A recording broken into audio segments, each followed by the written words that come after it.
Euzubillahimineşşeytanirracim. Bismillahirrahmanirrahim.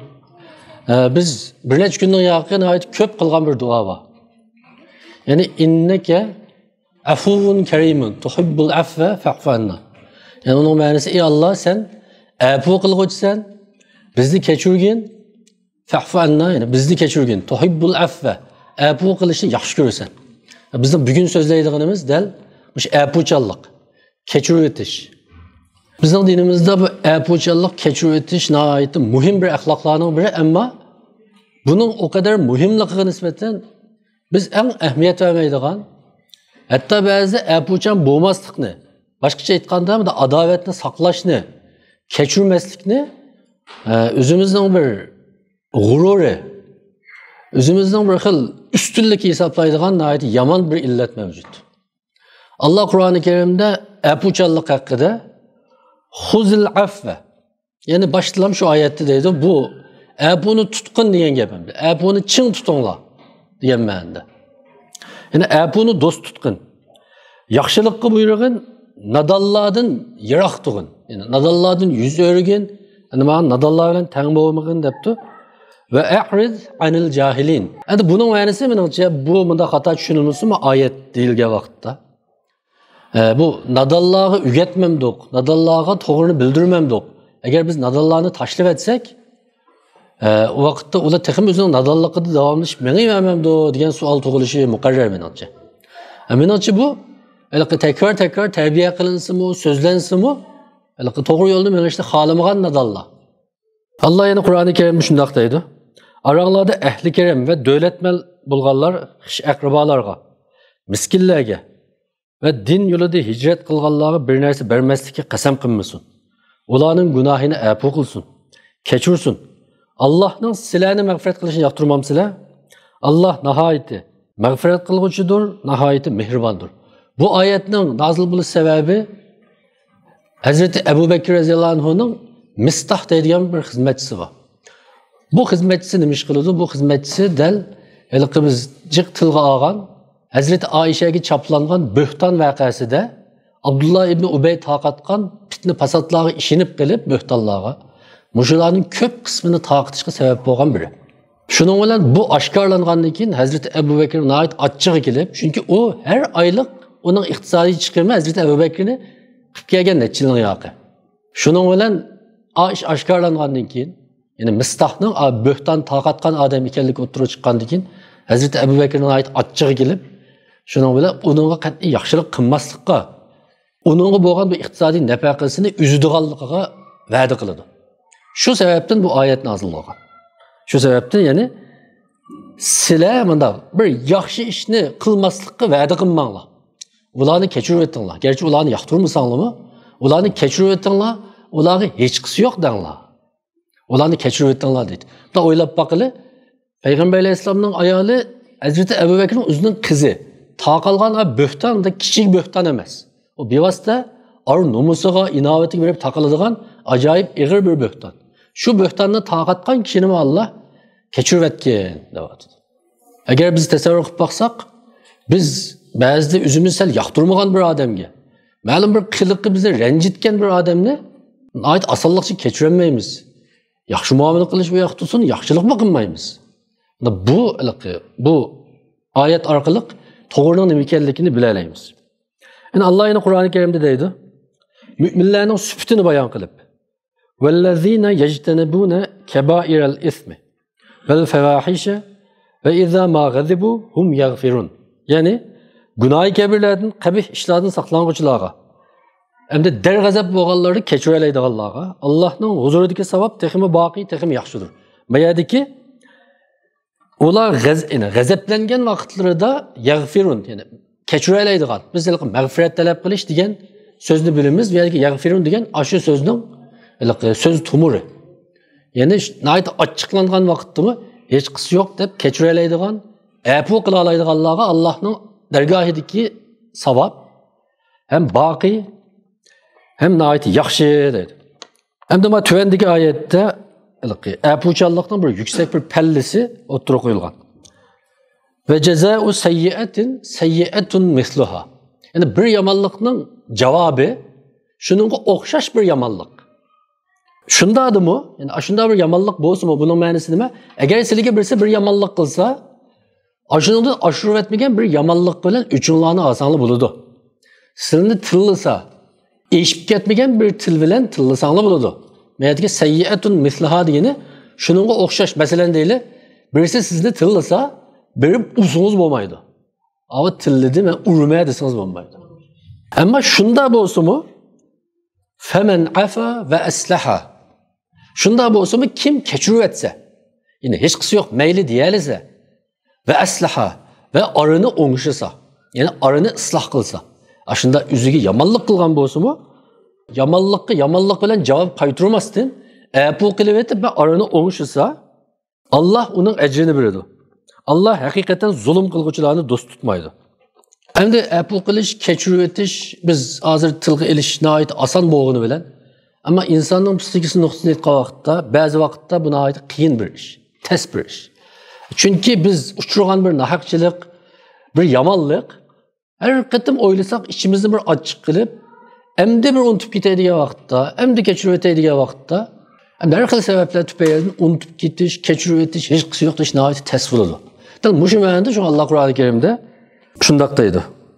Vele men sabere, kim sabır kılsa ve gafere, yani bayan kadar gitmedi, gafere degen, yani keçirse, bu kılsa, depo gandakin, inne zalike lemin azmil umur. İkincisi biz ayette degenimizdek, yani muş iş, yani sabır kılış, başkalarının yamanlık uçurganda ve onları keçirip etiş, hakikaten nahayet irade talep kılıdığan bir işte. Yani bu asan emeslikini Kur'an mı devatıdı? Onun asan emeslikini Allah mı devatıdı? Biz yani del şu vakitte biz aldığımız günüsü sözlegen, yani sabırcallık degen açı süpetgeni kaytıp kalımız. Onun alakı en kengri bir nimet verilgen buldu degen manada belki tekimiz kılışımız mümkün. Demek şu başkalar bilen boğan muamelede köngümüzge kelgen şu işlerini keçirip etişten ama bizden bir irade, bir sabır gücü talep kıldığanlığını göreleyimiz. Hem bunun benim için yine bir manası.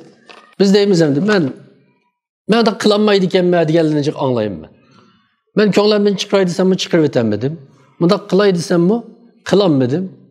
Yani özünün keçirüvetenmegini, bu kılanmaganlıkını ben amal kılalaydıgan bir iş emesken dep mındak sözleydi.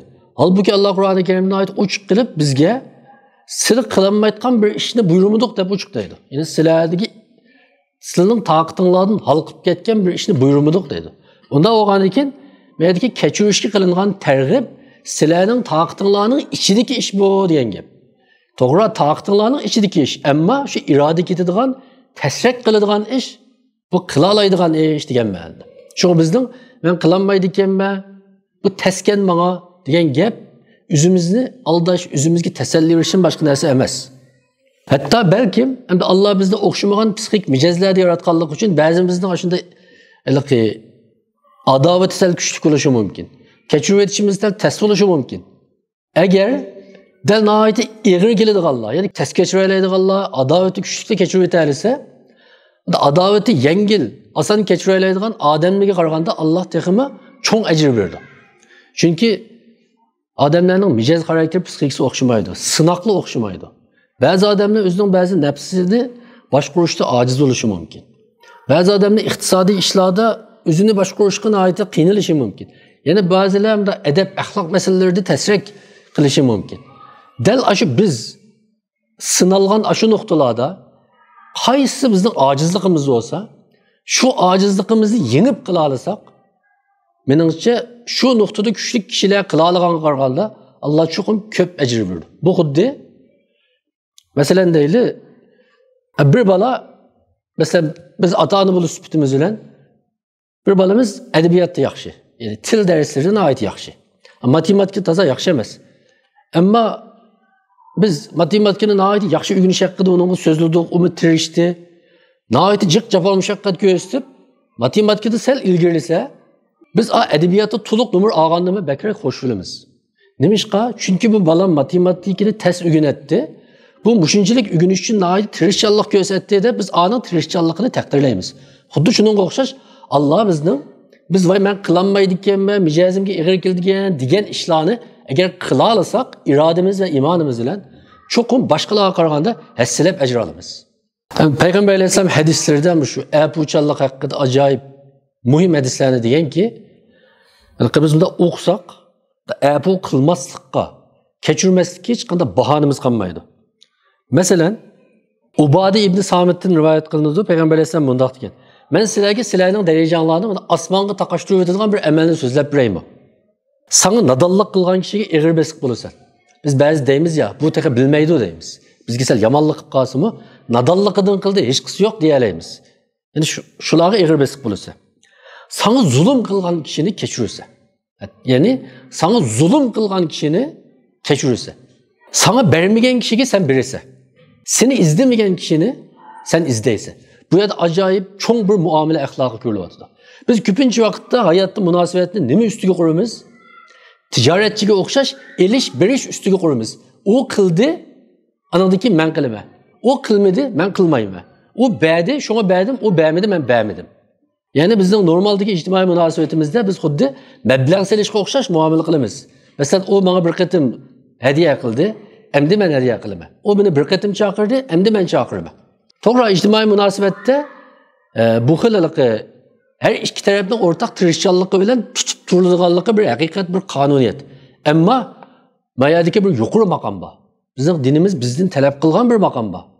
Meyli ağusunu izdi mi sen izde. Sana beğenmesi mi sen beğen. Sana zulüm sahası mı sen onu keçirip etkin. Bana mavu ahlakın bir yüksek pellesi. Biz Uygurlar bu haktan ait güzel bir makal temsilimiz var. Yaxşılık her kişinin işi.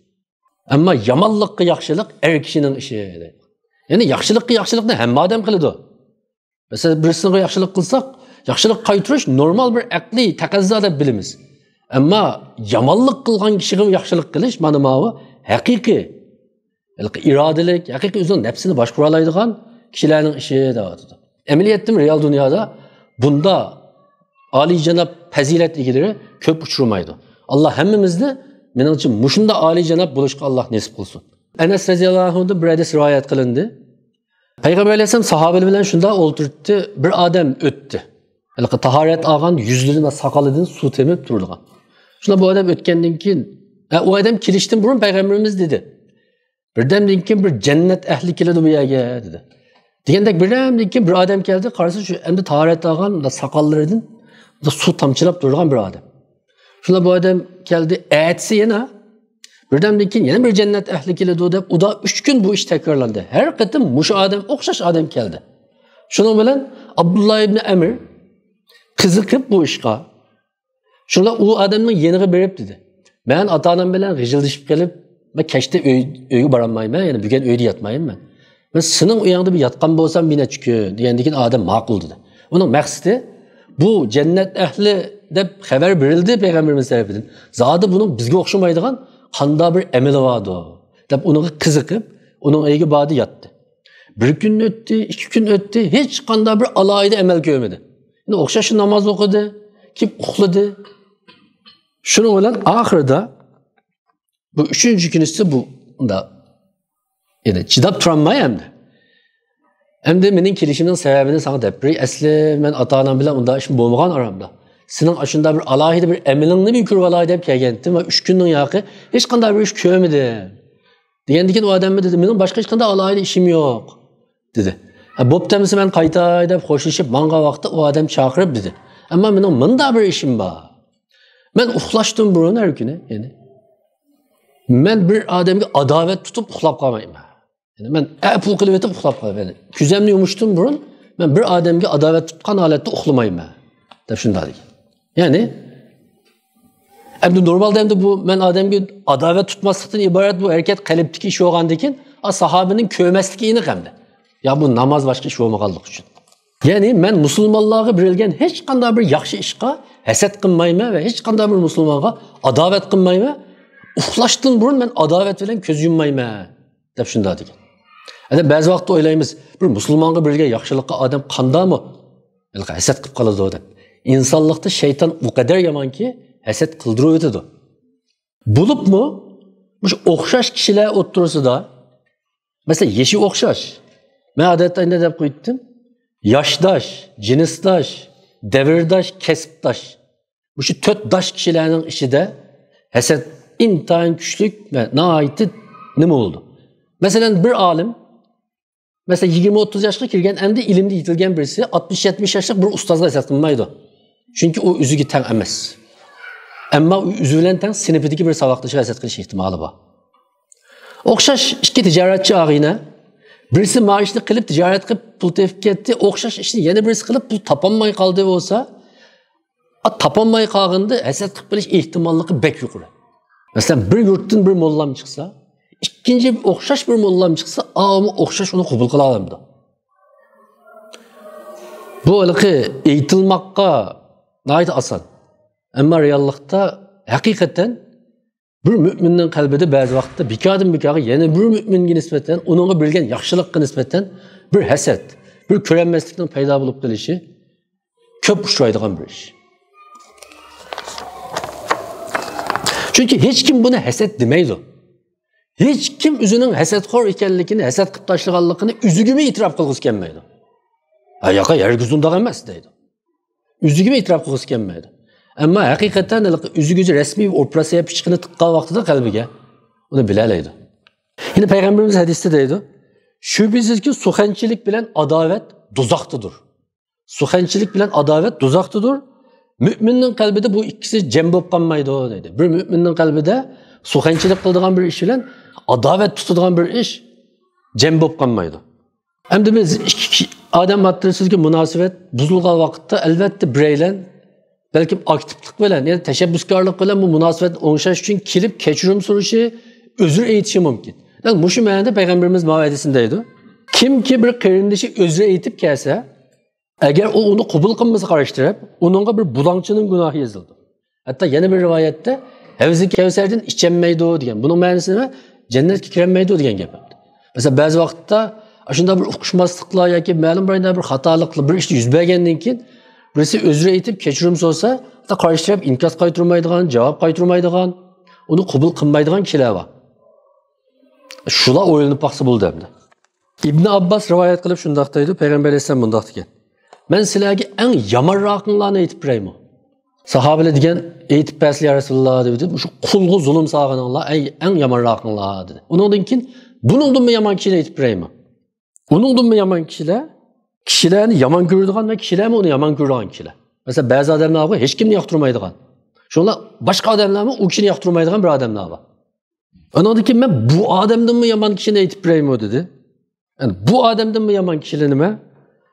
Xatoliklarni kechirmaydigan, uzr qabul qilmaydigan, boshqalarni afu qilmaydigan. Mushunday kishilar uningdan yomon kishilar. Endi uningdan yomon kishilarni aytib beraymi deb bo'lib, yaxshilik qilishdan bir umid kutkil olmaydigan, ammo yomonligidan emin bo'g'il olmaydigan kishilar eng yomoni mana mushu deb shunday dedi. Haqiqatan ba'zi kishilar bor. Bu odamning bizga bir yaxshilik kelmaydi deyalaymiz. Shunday qilib bir yomonlikni tegib qolmaydi, Xudoyim saqlag'ay deyotgan duo qildigan odamlar bor.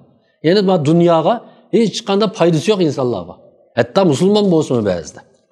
Yine Peygamberimiz degan, birisi-birisinglarni tashlab etmanglar, qaramay yurishmanglar, g'azab qilish yurishmanglar birisi-birisinglarga, hasad qilishmanglar, qarindosh bo'lishinglar. Bir musulmonning o'zining qarindishini 3 kundan ortiq tashlab etishi durust bo'lmaydi. İmam Buxoriy kelgan hadis. Ana shu kishilarning orasida kim baldur assalomu alaykum deb salom qilsa, şu ikki odamning eng afzali, yaxshisi shu baldur salom qilgani degan. Bizning bo'ynimiz o kadar qattiqki, mayli er ayolning o'tirisidagi jidalda ba'zi, mayli do'stlar o'tirisidagi uqishmaslikda agar oz-to'laliqi adolat yoki to'g'ri men tarafda deb o'ylab qolsak, qat'iy bo'ynimizni egib yoki mayli deb kechirim so'rash, o'zri aytishni xuddi g'ururimizni yerga uyg'andek o'ylab shunday hisoblab qolamiz. Abdullah ibn Amir'den rivayet kılındı. Peygamber Aleyhisselam bundak dedi. Ey Allah'ın elçisi. Qanday kişi en evzel değildi? Kalbi pak, tili rastçıl kişi. Şuna sahabeler sordu. Ya Resulullah bu tili rastçıl diyenini düşündük. O kalbi pak diyen gapni düşünemeye kaldık, düşündürüp koysalar diyen ki bu kalbi pak diyen gap onun kalbide haset ve adalet boğmayan kişi diyen gap. Peygamber Aleyhisselam yine şunda dedi. Cennetin dervazaları düşenbe ve peşembe günleri içilidir. Allah hiç neresini şirk keltirmegen her kanda bendisini mağfiret kılıdı. Ama şunda bir kişi bilen bu tuğaş tusun değildi. O kanda kişi bir qarindişi bilen oturusunda adavet boğan ve bu adavetini keçirişmegen kişilerge Allah'ın mağfireti tuğaş tosuğun deb toq tutib qo'yiladi deydi. Musulmonning o'zining qarindishini 3 kundan ortiq tashlab etishi durust bo'lmaydi. Hatto shundoq holatda o'lib ketganlar ehli do'zax bo'ldi deb Abu Davuddan bir hadis rivoyat qilingan. Endi buni ozroq sharhlash lozim deb o'ylayman. Chunki endi bugungi kunda masalan biz elg'o bir yurtda yashayapmiz. Nurg'un qarindoshlarimiz boshqa yurtlarda 3 kunda emas, hozir 3 yildami ko'rishmaydigan imkoniyatimiz yo'q qarindoshlarimiz bor. Vatandikini demayli, boshqa davlatlarda yashayotgan, boshqa shaharlarda yashayotgan. Endi mana mushu kishilarga qaratilgan bo'lsak, albatta qaratilmaydi. Bu o'liqi bizning imkoniyatimiz, taqatimizdan olqib ketgan bir ish. Mening ikkinchi bir tushuncham meningcha bu sahobalar Madinaga borgandan keyin muhojirlar bilan ansarlarning payg'ambarimiz hammalarni beshini birin chetib qarindosh qilib qo'ygan. Meningcha bu o'sha qarindoshlarga qaratilgan. Ya'ni bu beshinglarni chigib qarindosh qilib qo'yganlar, birisi-biringlarni 3 kundan ortiq tashlab etishmanglar, yo'qlashib turinglar degan ma'noda deb o'ylayman. Bo'lmasa bu biz real dunyoda amal qilishimiz asosan qiyin bo'lgan bir ish bo'lib qoldi. Endi mana mushularni o'qib bo'lgandan keyin biz o'ylaymiz. Unda bizning holimiz-chi? Biz bugungi kunda zodi mushu masalada, bu kang qo'rsoqlik, abuchallikda, adovat tutmaslikda nega deb so'rab boqadigan bo'lsak, haqiqatan ko'ngilni yerim qiladigan bir manzilni iqro qilmay amal yo'q. Mayli yana kelib bizning aramizda buzgan ba'zi gaplar, ba'zi ishlar, ba'zi uqishmaslikka sabab bo'lgan ishlar o kadar emas gaplar ekanki, men bundaroq talaffuzli gap qildi. Uçurumga vaqtida javob qaytarmadi. Sel to'lib oldi, vaqirib oldi, adamji qiyadi, munda cho'qib oldi, sanchib oldi deganga o'xshashli gaplar. Ya bir haqqimni yeb oldi, men bergan pulimni bermadi deganga o'xshash gap emas. Yoki zulmga uchrab ketgan gap emas. Asosan içimizdeki kibirlikimiz sebebinden aşınınca taqashqan azraqla bir narsani biz adovat tutishning, birisi-birimizga yoqtirishmaslikning bahonasi qilib ulgurgulik. Bu hem de hakikaten echinishli bir ish. Bugungi kunda inoqlik, ittifoqlikqa yarashardagi boshqa barliq qavmdan bekroq biz Uyg'urlar ehtiyojliq. Mana shunday vaqtda bizning oramizdagi kechirguli bo'ladigan har qanday bir odamni kechirib o'taydigan bir qalbimiz bizning ash inoq aşı bu müstehkem bir sepni berpa qilishimizning o'zimizdagi bir oldingi sharti. Hozir men o'ylayman, biz bunda realligimizni obdan kuzatsak, diqqat qilib.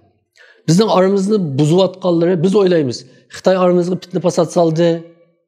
Shu josuslarning shunda gap tepish bilan shunda bo'p ketdik deb o'ylaymiz. Meningcha hozir Xitoyning josuslari putini o'stangi sangiltib damilayotgan bo'lishi mumkin, uning vaqti yetmaydi deb o'ylayman. Damalib ayada. Fakat özümüzün meselesini o kadar mürekkepleşti bir haletki ekeldik. Ulanın atayın birimizin arasında adavetçilik için tirişçilik gösterip bitti pasat taqtışının acı tıkanmadı. Birisimiz hakkında anlayan bir yaman gapni özrü söylen düşünemeyimiz. Bu bunda buluşu mümkün demeyimiz. Bir kardeşimizin yaman gibi bir sorundu olsa, bunda gapni qilmanglar bu yaxshi adam idi diyemeyimiz. Şunu tam anlayımız. Şununla o'xshash, aslında ma'lum bir iş yüz birib qilib qolsa aramızda şu bir adavetli 2 yildan eşekilgicha kötürüp yürüyemiz. Ve bu bunda bo'lib ekan, adaş o bir qatım bana bunda degan, bir qatım bana unda qilgan deymiz. Allah hemmimizning qo'rsiqini, qalbini nihoyat keng qilib etsin. O'sha apuchallikdan iborat bu güzel xislatni hemmimizning xislati qilsin. Amin.